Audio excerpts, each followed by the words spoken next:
سچی کہانیوں میں دلچسپی رکھنے والے سامعین السلام علیکم۔ آج کی میری یہ کہانی معاشرے میں موجود غلط رسم و رواج کے متعلق ہے۔ غلط رسم و رواج انسانوں کے ہی بنائے ہوئے ہوتے ہیں، اور اگر ہم سمجھداری کا مظاہرہ کریں تو ان رسم و رواج کو بدل کر اپنی زندگیوں کو آسان بنا سکتے ہیں۔ اگر کہانی پسند آئے تو اسے صدقہ جاریہ سمجھ کر ضرور شیئر کیجیے گا تاکہ اچھی اور معیاری کہانیاں زیادہ سے زیادہ لوگوں تک پہنچ سکیں۔ تو چلیں سنیں کہانی۔ وسیع و عریض کچے صحن پر مشتمل پرانی طرز پہ بنا یہ گھر رفیہ کی سلیقہ مندی کا منہ بولتا ثبوت تھا۔ دادی نے اسے کھانا پکانے سے لے کر سینے پرونے تک ہر کام میں طاق کر دیا تھا۔ بستر کی چادروں، تکیے کے غلاف، میز پوش وغیرہ پر ایسے خوشنما نفیس پھول کاٹتی کہ دادی کو اپنا سکھایا سود سمیت وصول ہوتا محسوس ہوتا۔ اس کے ہاتھوں سے کڑی کریشے کی بیل والا سفید دوپٹہ اماں آس پڑوس خاندان برادری میں آنے جانے پر بہت شوق سے ہر پھولدار جوڑے کے اوپر اوڑھ لیتی۔ دادی کو رفیہ میں اپنا عکس نظر آتا، معاملہ فہم، بردبار اور حد درجہ سعادت مند۔ شعور اور جوانی کی دہلیز پر اس کے قدم پڑتے ہی خاندان برادری سے اس کے لیے بیاہ کے پیام آنے لگے۔ ساجدہ پھپھو نے بھی اپنے بڑے بیٹے اشفاق کے لیے جھولی پھیلا دی۔ لمبی سوچ و بچار میں پڑنے کے بجائے حقہ گڑگڑاتے ابا نے اسی شام جھولی پھیلائے بیٹھی بہن کو بامراد لوٹا دیا۔ البتہ ہاں کہنے سے پہلے ماں اور بیوی کی طرف ضرور دیکھا تھا۔ دونوں کے چہرے پر خوشی اور رضامندی کے رنگ ایک ساتھ نظر آئے تھے۔ برآمدے کے پلڑے کے اوٹ میں چھپی رفیہ کا چہرہ کوز و قزح کے رنگوں سے سج گیا تھا۔ منہ میں انگلی دبائے وہ اپنے کمرے میں بھاگ گئی۔ ایف اے پاس گندمی رنگت کثرتی جسم کا مالک اشفاق شہر میں ماچس بنانے کی فیکٹری میں کام کرتا تھا۔ ہر مہینے تنخواہ ملتے ہی گاؤں جانے والی پہلی بس پکڑتا، بس 4 گھنٹوں کا سفر طے کرتی منہ اندھیرے اسٹیشن پر جا رکتی۔ کھیتوں کھلیانوں سے گزر کر کچے پکے راستوں پہ چلتے اپنے گھر کے بڑے سے لکڑی کے دروازے پر ہر دفعہ اسے اپنی ماں بہنیں منتظر کھڑی ملتیں۔ اس کی ساری تھکاوٹ پل بھر میں اتر جاتی۔ شام کو وہ نہا دھو کر ماموں ممانی کو سلام کرنے جا پہنچتا، جہاں شرمیلی سی رافیہ کی ایک جھلک اسے اندر تک سرشار کر دیتی۔ اس کا من موہنا سا روپ واپسی کے سفر میں اشفاق کے لیے زاد راہ بن جاتا۔ اس بار وہ چھٹی پر گھر آیا تو ماں نے رافیہ سے اس کا رشتہ پکا ہونے کی نوید سنا دی۔ اس کی بہنیں کچے صحن میں بھائی کے سہرے کے پھول کھلنے کے گیت گاتی، گول دائرے میں تالیوں اور چٹکیوں سے رقص کرنے لگیں۔ انہیں رافیہ اپنی بھابھی کے روپ میں دل و جان سے پسند تھی۔ اماں نے بڑے کمرے میں نواڑی پلنگ کے نیچے رکھا جست کا بکسہ احتیاط سے کھینچ کر باہر نکالا، جو اس کے جہیز کے کپڑوں سے بھرا ہوا تھا۔ ہرے، لال، نیلے، زرد رنگ کے ریشمی سرسراتے اور ہاتھوں سے پھسلتے سلک کے جوڑے اماں اور دادی ایک ایک جوڑا پھیلاتی تبصرہ کیے جاتی۔ سارے جوڑوں کے دوپٹے نکال کر الگ رکھے۔ شادی میں گنے چنے دن ہی رہ گئے تھے۔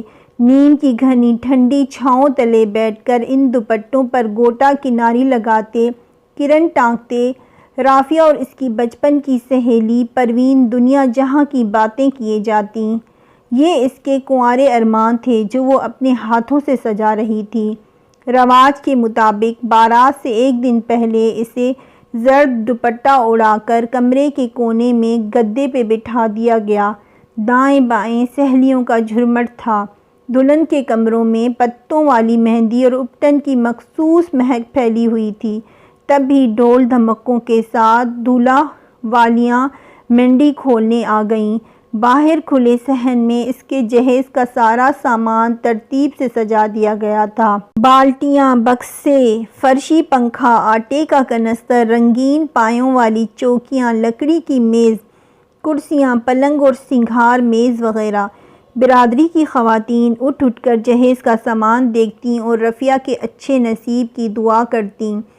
رواج کے مطابق دولہا کی چاروں بہنوں نے اس کے جہیز کے جوڑوں میں سے 4 جوڑے چن کر اپنی پسند کے اٹھا لیے اور ایک ایک جوڑا اپنے سر پر رکھ کر ڈھول کی تھاپ پر رقص کرنے لگیں۔ ہر طرف تالیوں اور چٹکیوں کی جھنکار تھی۔ دولہا والیوں کے رخصت ہوتے ہی جہیز کا سارا سامان سمیٹ دیا گیا۔ آج رات کو ہی محلے برادری کے لڑکوں نے یہ سارا سامان ساجدہ پھپھو کے گھر لے جا کر رفیہ کے کمرے میں سیٹ کرنا تھا۔ باہر یہی اٹھا پٹک مچی ہوئی تھی۔ رفیہ نے ٹانگیں سیدھی کرتے ہوئے پیچھے تکیے سے ٹیک لگا دی۔ توبہ ہے رفیہ، تمہاری نندوں نے چن کر اچھے اور خوبصورت جوڑوں پر ہاتھ مارا ہے۔ پروین کی بات پر رفیہ سیدھی ہو بیٹھی۔ نہ کر، قسم لے لے۔ پروین اس کے قریب گدے پہ بیٹھ گئی۔ جامنی مکیش والا بڑی شبانہ نے اٹھا لیا، لال گوٹا کناری والا ریحانہ نے، جالی کے دوپٹے والا عمرانہ نے، اور سب سے پیارا جو مجھے پسند تھا سفید شیشوں کی کڑھائی والا چھوٹی فرزانہ نے اٹھا کر اپنے سر پر رکھ لیا۔ یاد ہے اس کے ڈیزائن پر ہم دونوں نے مل کر کتنا دماغ کھپایا تھا، اور شیشے لگاتے لگاتے تو میری انگلیوں میں سوراخ ہو گئے تھے۔ زرد دوپٹے کے ہالے میں رافیہ کا چہرہ بھی زرد ہونے لگا۔ اسے اپنے جہیز کے یہ چاروں جوڑے بے انتہا پسند تھے اور چاروں ہی اس کی نندیں لے جا چکی تھیں۔ یہ رواج ان کے ہاں نانیوں پر نانیوں کے دور سے چلا آ رہا تھا کہ دلہن کے جہیز کے کپڑوں میں سے دولہا کی بہنیں شگن کے طور پر اپنی اپنی پسند کا ایک جوڑا اٹھا کر اپنے سر پر رکھتیں اور خوشی سے رقص کرنے لگتیں۔ دلہن منہ سے کچھ نہ کہہ پاتی لیکن اندر سے دل محسوس کر رہ جاتی۔ اس وقت رفیہ کے دل پر بھی یہی کیفیت تھی۔ نندوں کی طرف سے دل ایک دم میلا ہو گیا تھا۔ اور بھی تو اتنے سارے جوڑے تھے، لازمی انہوں نے یہی اٹھانے تھے۔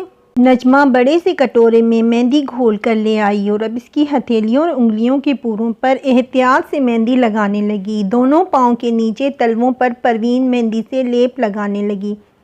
رفیہ نے آنکھیں موند لی۔ تصور میں پھر سے وہی جوڑے لہرانے لگے تھے۔ دلہن بن کر وہ بہت پیاری لگ رہی تھی۔ کھلے صحن میں ٹینٹ لگا کر نیچے زمین پر دریاں بچھا دی گئیں۔ کہیں پاؤں پسار کر، کہیں پھسکڑا مار کر برادری کی عورتیں ٹولیوں کی صورت میں بیٹھ گئی تھیں۔ کچھ نوخیر فیشنی کنواری لڑکیاں بال کھلے چھوڑے ایک دوسرے کے ہاتھوں میں ہار ڈالے یوں ہی ہنستی مسکراتی گھوم رہی تھیں۔ درمیان میں میراسن ڈھولکی بجاتی شادی بیاہ کے روایتی گیت گا رہی تھی۔ دولہا دلہن کو ایک ساتھ بٹھانے کا رواج ابھی تک ان کے ہاں وجود میں نہیں آیا تھا، بلکہ نکاح کے بعد دولہا شہبالے کے ساتھ سلامی کے لیے اندر آیا تھا۔ ایک کے بعد ایک نوٹوں کے ہار اس کے گلے میں ڈالے گئے۔ سلامی کے بعد دولہا چلا گیا تو سہیلیوں کے جھرمٹ میں گھری رفیہ کو باہر کرسی پر لا کر بٹھا دیا گیا۔ وہ نظریں جھکائے یوں ساکت و سامت بیٹھی تھی کہ گویا مٹی کا مجسمہ۔ بات کرنا مسکرانا تو دور کنار، محض نظر اٹھانا بھی بے حیائی کے زمرے میں شمار کیا جاتا۔ ان دنوں دلہنیں شرم و حیا کا پیکر ہی ہوا کرتی تھیں۔ پورے 11 تولے سونا چڑھایا ہے اپنی بہو کو، میں نے کہا گلوبند جھمکے کڑے نتھ جھومر ٹیکا ایک گہنا بھی کم نہ ہو۔ پنڈال میں دلہن کی خوبصورتی، شادی کے جوڑے، گہنوں کی تعریف وصول کرتی ساجدہ پھپھو مسکراتے ہوئے فخر سے کہہ رہی تھیں۔ مغرب کی نماز کے فوراً بعد رخصتی کا شور مچ گیا۔ ابا، ساجد بھائی، چاچے، مامے وغیرہ سب دلہن کے سر پر ہاتھ رکھ کر رخصت کرنے کمرے میں جمع ہو گئے۔ کمرے میں بلا کی خاموشی تھی۔ پروین گھٹنوں کے بل بیٹھ کر اس کی مہندی سے رچے پیروں میں سرخ سینڈل پہنانے لگی۔ ابا اور بھائی نے سہارا دے کر اسے کھڑا کیا۔ لرزتی کانپتی رفیہ ماں اور دادی سے لپٹ گئی۔ روتے روتے اس کی ہچکی بند گئی تھی۔ کونے میں دبکی کھڑی پروین اور نجمہ کی دبی دبی سسکیاں بلند ہونے لگی تھیں۔ اشفاق کے ساتھ ہی فیکٹری میں کام کرنے والا اس کا گہرا دوست عصمت اپنے بہنوئی سے کار ادار مانگ کر لے آیا تھا۔ 2 گھنٹے لگا کر کاغذی رنگ برنگے پھولوں سے سفید پرانے ماڈل کی کار کو خوب سجایا۔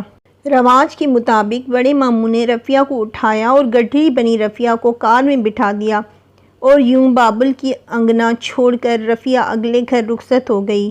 شادی سمندر پار ہو یا دیوار پار، لڑکی کے لیے اپنے آپ کو نئے ماحول میں ڈھالنا آسان نہیں ہوتا۔ کہنے کو تو اس کی شادی سگی پھپھو کے گھر ہوئی تھی، ایک ہی گلی میں 4 گھر چھوڑ کر جن کا گھر تھا، جہاں وہ بچپن سے آتی جاتی رہی تھی۔ لیکن اب بھی بہت کچھ ایسا تھا جو اس کے لیے نیا تھا۔ اشفاق کی محبت کے سنگ اس کی ہر صبح اجلی، ہر شام معطر تھی۔ اشفاق نے 2 ہفتے کی چھٹی لے لی تھی اور یہ 2 ہفتے دعوتوں میں ہی گزر گئے۔ ان کے ہاں دعوت میں صرف دولہا دلہن کو نہیں بلکہ سارے گھر والوں کو مدعو کیا جاتا۔ چاروں نندیں اسے سجانے سنوارنے میں مدد کی غرض سے سر شام اس کے کمرے میں آ جاتیں۔ بری میں دیا جانے والا بیوٹی باکس کھول کر میک اپ کا سامان اشتیاق سے دیکھنے بیٹھ جاتیں۔ کبھی سنگھار میں اس کے شیشے کے سامنے کھڑی ہو کر بال بنانے لگتیں۔ رفیہ چھوٹے دل کی نہیں تھی، نہ ہی دلوں میں قدوت رکھنے کی قائل تھی، لیکن اپنے جہیز کے ان چاروں جوڑوں میں سے کسی ایک کو نند کو پہنے دیکھ کر اس کے دل سے ہوک سی اٹھتی۔ اشفاق کی چھٹیاں ختم ہو گئی تھیں۔ اس بار دروازے پر رخصت کرنے اس کی ماں بہنوں کے ساتھ رفیہ بھی موجود تھی۔ آنکھوں میں در آئی نمی روکنے کے لیے بار بار پلکیں جھپکاتی۔ اشفاق نے جاتے سمے جس محبت و نرمی سے اس کا ہاتھ دبا کر چھوڑا تھا، اس کی آنکھیں چھلک پڑیں۔ سہانی شاموں، بھیگی مہکتی راتوں کا فسوں ٹوٹنے لگا تھا۔ پھپھو اب پھپھو کم اور ساس زیادہ تھی۔ رفیہ نے از خود گھر کی ذمہ داریوں میں ہاتھ بٹانا شروع کر دیا۔ بڑی نند شبانہ کی بات پکی ہو گئی تھی۔ اگلے مہینے شادی کی تاریخ بھی طے کر دی گئی۔ اس کے حصے کے سارے کام رفیہ نے اپنے ذمے لے لیے۔ ویسے بھی شبانہ اس گھر میں چند دنوں کی مہمان تھی۔ انہی دنوں رفیہ کو امید سے ہونے کی خوشخبری ملی۔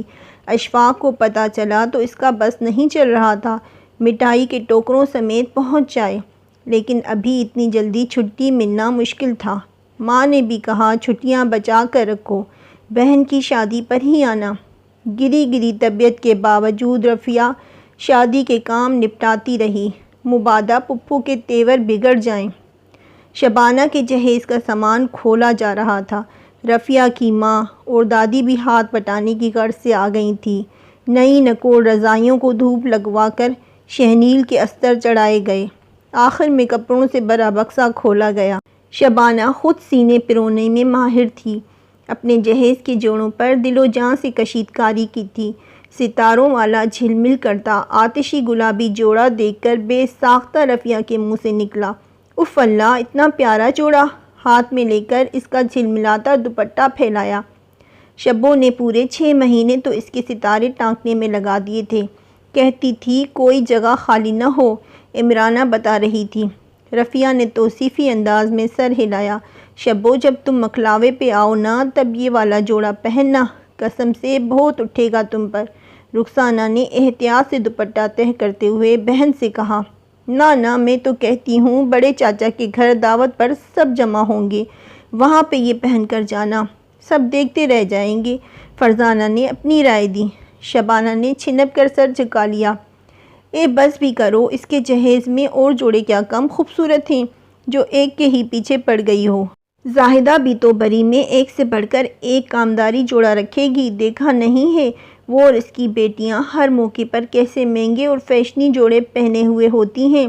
پھپھو کی بات پر سب نے تائید میں سر ہلا دیا۔ شادی کے بعد جب شبانہ کو پتہ چلا کہ اس کا وہ آتشی گلابی ستاروں والا جوڑا اس کی بڑی نند صفورہ آپا نے اٹھا لیا تھا تو اسے شدید قسم کا دھچکا لگا۔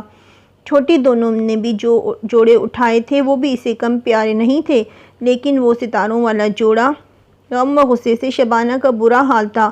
مکلاوے پر اس نے وہی جوڑا پہن کر جانے کا سوچا تھا۔ دروازے کی طرف پش کیے اپنی نواڑی پلنگ پر دونوں ٹانگیں لٹکائے وہ غصے سے بھری بیٹھی تھی۔ دونوں نندیں اسے تیار کرنے کی غرض سے آگے پیچھے کمرے میں داخل ہوئی تھیں۔ پیٹی پر جہیز اور بری کے کپڑوں والے دونوں بکسے ترتیب سے رکھے ہوئے تھے۔ ذکیہ نے بری والا بکس کھسکھسا کر کھولا اور گہرا نیلا زری کے کام والا جوڑا اس کے پہننے کے لیے باہر نکالا۔ ایسے کیوں بیٹھی ہو بھابھی، تیار نہیں ہونا کیا؟ صفیہ نے اسے یوں ٹھس سا بیٹھا دیکھ کر کہا۔ شبانہ پلنگ سے اٹھ کر کھڑی ہوئی۔ میں یہ جوڑا نہیں پہنوں گی، میں نے آج کے دن اپنا ستاروں والا گلابی جوڑا پہننے کا سوچا تھا، پر وہ جوڑا تو مہندی والی رات صفورہ آپا نے اٹھا لیا تھا، بلکہ آپا نے تو پہن کر بھی دیکھ لیا تھا، بہت جچ رہا تھا اس پر۔ ذکیہ کی بات پر اس کا دل جل کر خاک ہو گیا۔ صفورہ آپا نے بھی وہی جوڑا اٹھانا تھا، کوئی اور اٹھا لیتی۔ اتنے شوق اور ارمانوں سے میں نے اس کا ایک ایک ستارہ ٹانکا تھا، سوچا تھا مکلاوے پر یہی جوڑا پہن کر جاؤں گی۔ میرا تو دل ہی ٹوٹ گیا ہے۔ شبانہ منہ پھٹ تو شروع سے ہی تھی، اس وقت اپنے جوڑے کے غم میں مبتلا یہ بھی بھول گئی کہ اسے اس گھر میں آئے ابھی 2 دن ہی ہوئے ہیں۔ صفیہ ذکیہ نے آنکھوں ہی آنکھوں میں ایک دوسرے کو اشارہ کیا اور چپکے سے اٹھ کر باہر چلی گئیں۔ باہر جا کر نہ جانے انہوں نے کیا کہا کہ کل تک اس پر واری صدقے جانے والی ساس اس کے نئے نویلے دولہا کو لیے انتہائی خراب تیوریوں کے ساتھ اندر داخل ہوئی۔ دیکھ شوکت، تیری دلہن تو بڑی ٹھڑولی نکلی ہے، ایک جوڑے کی خاطر صبح صبح سیاپا ڈال دیا ہے۔ اسی وقت صفورہ آپا بھی آ گئیں، رات کی دعوت میں پہننے کے لیے اپنے اور بچوں کے کپڑے گھر سے لینے گئی ہوئی تھیں۔ شادی شروع ہونے سے پہلے ہی انہوں نے یہاں مستقل ڈیرا جمایا ہوا تھا۔ معاملہ سمجھ میں آنے پر وہیں شبانہ کے پلنگ پر بیٹھ کر رونا پیٹنا شروع کر دیا۔ ہائے ہائے، کتنے ارمانوں سے بھائی کی شادی کی، پھر بھابھی دل کی ایسی کوجی نکلی، ایک جوڑے کی خاطر رشتوں کا ادب و احترام سب بھول گئی۔ میں نے تو اتنے شوق سے اپنی ساس اور نندوں کو یہ جوڑا دکھایا تھا کہ بھائی کی شادی میں شگن کے طور پر ملا ہے، اب واپس کروں گی تو کتنی سبکی ہو جائے گی میری۔ صفورہ آپا نے اپنا رونا ڈال دیا۔ شبانہ کے اندر لاوا ابلنے لگا۔ بھابھی اگر کہو تو ہم دونوں اپنے والے جوڑے واپس کر دیتے ہیں، وہ تو ہم نے ابھی کسی کو دکھائے بھی نہیں۔ ذکیہ میسنی بنی کہہ رہی تھی۔ لو بھلا واپس کیوں کرو گی؟ شگن کے جوڑے بھی کوئی واپس کرتا ہے بھلا؟ کیسی بدشگنی ہوگی؟ تو کیا کیا جائے؟ دلہن بھابھی نے مکلاوے کی دعوت پر وہی ستاروں والا جوڑا جو پہن کر جانا ہے۔ صفیہ نے جلتی پر تیل ڈالا۔ صفورہ آپا کی سسکیاں بلند ہونے لگیں۔ شبانہ نے کچھ کہنے کے لیے منہ کھولنا چاہا لیکن شوکت نے بیزاری سے ٹوک دیا۔ اوئے ختم کرو یہ رولا، اب اگر کسی نے کوئی فالتو بکواس کی تو میں نہ خود اس دعوت پر جاؤں گا اور نہ ہی کسی کو جانے دوں گا، بلکہ قسم اٹھا لوں گا کہ ساری زندگی اس کے ماں باپ کے گھر قدم نہیں رکھوں گا۔ صدا کا جذباتی شوکت اس ساری چیخ چیخ سے تنگ آ کر غصے سے چھت سے جا لگا۔ شبانہ نے چپ سادھ لینے میں ہی عافیت جانی۔ ساس بڑبڑاتی باہر نکل گئیں، اس کے پیچھے تینوں نندیں بھی۔ شبانہ سر دونوں ہاتھ میں تھام کر رونے بیٹھ گئی۔ احتجاجاً تینوں نندوں نے پھر اس کمرے میں نہیں جھانکا تھا۔ شبانہ کا دل بہت برا ہو رہا تھا، رونے کے لیے تو ساری عمر پڑی ہے۔ سو رونا ترک کر کے ذکیہ کا نکالا کامدار جوڑا اٹھا کر غسل خانے میں گھس گئی۔ گہنے پہنے، میک اپ بھی کر لیا، لیکن اس کا سستایا ہوا چہرہ اور روئی روئی آنکھیں دیکھ کر میکے میں سب کا ماتھا ٹھنک گیا۔ ساس نندیں بھی شبانہ سے کھینچی کھینچی سی لگیں۔ کاٹن کے شلوار قمیص میں ملبوس شوکت الگ اکھڑا بیٹھا تھا۔ خدا خیر کرے، کہیں شبو کا ساس نندوں سے کوئی جھگڑا تو نہیں ہو گیا، یا پھر شوکت نے ہی اسے پہلی رات نہیں قبولا۔ اگر شادی کی پہلی رات ہی سجی سنوری دلہن شوہر کے دل پر نہ چڑھ سکے تو گئی بھینس پانی میں۔ ہائے میری شبو! ماں کے دل کو ہزار وسوسوں نے الگ گھیر لیا۔ سب کی موجودگی میں پوچھنا بھی محال تھا۔ کھانا کھانے کے بعد مہمان رخصت ہوئے تو ماں سے نئی نویلی شادی شدہ بیٹی کا اداس چہرہ دیکھا نہ گیا۔ اس کے پوچھنے کی دیر تھی کہ شبانہ نے روتے دھوتے ساری رام کتھا کہہ سنائی۔ اے شبو، تجھے کیا پڑی تھی شادی کے دوسرے روز ہی اس جوڑے کا سیاپا ڈالنے کی؟ تو کیا کرتی اماں، تم اچھی طرح جانتی ہو مجھے اپنا وہ جوڑا کتنا پسند تھا، اور میں نے تو صرف ایک بات کی تھی۔ ان دونوں گھنی میسنی چھٹکیوں نے نہ جانے باہر جا کر کیا کہا کہ زائدہ خالہ تو میرے اوپر چڑھ دوڑیں، اور تو اور شوکت نے بھی۔ آنسوؤں کی شدت نے بات پوری نہ کرنے دی۔ منہ دونوں ہاتھوں میں چھپا کر وہ پھوٹ پھوٹ کر رو دی۔ رات کو اس کے حسن کے قصیدے پڑھنے والے شوہر نے ماں بہنوں کے سامنے کیسے بے عزت کر کے رکھ دیا۔ اسے اور شدت سے رونا آیا۔ ماں نے سمجھایا، بہنوں نے دلاسا دیا۔ رفیہ چپ چاپ کسی سوچ میں ڈوبی رہی۔ موسم بدلے، حالات نے پلٹا کھایا۔ مہینے سالوں کا سفر طے کرنے لگے۔ زندگی اونچی نیچی پگڈنڈیوں پر اپنی مخصوص رفتار سے رواں دواں رہی۔ رفیہ نے ایک خوبصورت صحت مند بچی کو جنم دیا۔ ننھی سمرہ کے بعد عائزہ اور عمان نے گھر کی رونق مزید بڑھا دی۔ شبانہ نے ولید کو جنم دیا۔ پہلوٹی کے بیٹے کے بعد اس کی اوپر تلے 3 بیٹیاں پیدا ہوئیں۔ حالات سدا ایک سے نہیں رہتے، لیکن شبانہ کے دل میں اول روز سے صفورہ آپا کے لیے جو میل آ گیا تھا وہ کبھی کم یا ختم نہ ہو سکا، بلکہ وقت گزرنے کے ساتھ ساتھ یہ گھرا اس کے دل میں مزید پختہ ہوتی چلی گئی۔ وہ جان کر بھی اس دن کو نہ بھلا سکی جب سب گھر والوں نے مل کر اس کی شادی کے دوسرے روز ہی اس کا اچھا خاصا تماشا لگا دیا تھا، اور اس کی شادی کے ابتدائی دن اسی ایک دن کی نحوست کے زیر اثر روتے دھوتے افسردہ اور ملول سے گزرے تھے۔ رفیہ اور اشفاق کو اس کے ہاتھ پیلے کر کے گھر سے رخصت کرنے کی فکر ستانے لگی۔ خاندان برادری سے اس کے لیے آئے پیام ایک طرف دادی نے فیصلہ سنا دیا، بھتیجی پہ پہلا حق پھپھی کا ہی ہوا کرتا ہے، ہماری سمرا شبانہ کے ولید کی دلہن بنے گی۔ ولید اچھا خاصا سلجھا ہوا لڑکا تھا، رفیہ اور اشفاق کے پاس انکار کی کوئی وجہ نہ تھی۔ یوں دونوں گھروں میں زور و شور سے شادی کی تیاریاں شروع ہو گئیں۔ ولید کی تینوں بہنیں خوشی سے پھولے نہیں سما رہی تھیں۔ ان کی عزیز و جاں دوست اور ماموزاد سمرا ان کی بھابھی بن کر ان کے گھر میں آ جائے گی۔ شادی کی تمام رسموں کے دوران وہ تتلیوں کی مانند اڑتی پھر رہی تھی، لیکن مہندی والی رات جب رواج کے مطابق انہوں نے سمرا کے جہیز کے کپڑوں پر ایک پرشوق نگاہ ڈالتے ہوئے اپنی پسند کے جوڑے اٹھانے چاہے تو رفیہ نے نرمی سے انہیں روک دیا اور الگ سے رکھے ہوئے 3 پیک شدہ جوڑے ان کے سروں پر رکھ دیے جو اس نے دولہے کی بہنوں کے لیے خاص طور پر الگ سے لے رکھے تھے۔ بے حد خوبصورت اور قیمتی جوڑے۔ پنڈال عورتوں سے بھرا ہوا تھا، ڈول بجاتی میراسن نے اپنے ہاتھ روک لیے تھے۔ لیکن یہ تو رسم ہوتی ہے بھابھی، شبانہ اپنے لہجے کی ناگواری چھپا نہ سکی۔ رفیہ کی ساس ساجدہ پھپھو کو بھی رفیہ کی حرکت اچھی نہ لگی تھی۔ تینوں لڑکیاں پیک شدہ جوڑے ہاتھوں میں تھامے الگ گمسم کھڑی تھیں۔ جن رسموں سے دلوں میں میل پیدا ہو اور سالوں کی محبت اور دوستی نفرت میں بدلنے لگے تو انہیں ترک کر دینا ہی بہتر ہے۔ رفیہ شبانہ کا ہاتھ تھامے نرمی اور حلاوت سے کہہ رہی تھی، تمہیں اپنا وہ ستاروں والا جوڑا یاد ہے شبانہ، جو تمہاری نند صفورہ نے رسم کے طور پہ اٹھا لیا تھا اور جس کی وجہ سے تم کتنے دن دکھی رہی تھی؟ اسی طرح سے مجھے بھی دکھ ہوا تھا جب تم لوگوں نے میرے پسندیدہ جوڑے اٹھا لیے تھے۔ یہ رسمیں اور رواج کوئی قرآن کا حرف تو نہیں جنہیں مٹایا یا بدلا نہ جا سکے، یہ ہماری اپنی پیدا کردہ ہیں۔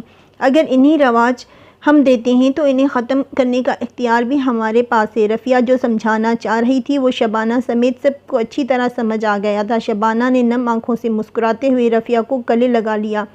میراسن کے ہاتھ ڈھولکی پر جا پڑے اور دولہا کی بہنیں اپنا اپنا جوڑا سر پر رکھے خوشی سے سرشار رقص کرنے لگیں۔ اگر آپ کو ہماری یہ کہانی پسند آئی ہو تو اسے لائک اور شیئر ضرور کیجیے گا، اور اگر مزید حقیقت پر مبنی ایسی ہی سچی کہانیاں سننا چاہتے ہیں تو ہمارے چینل سچی کہانیوں کو سبسکرائب کیجیے اور ساتھ میں بیل آئیکن ضرور پریس کیجیے۔ شکریہ، اللہ حافظ۔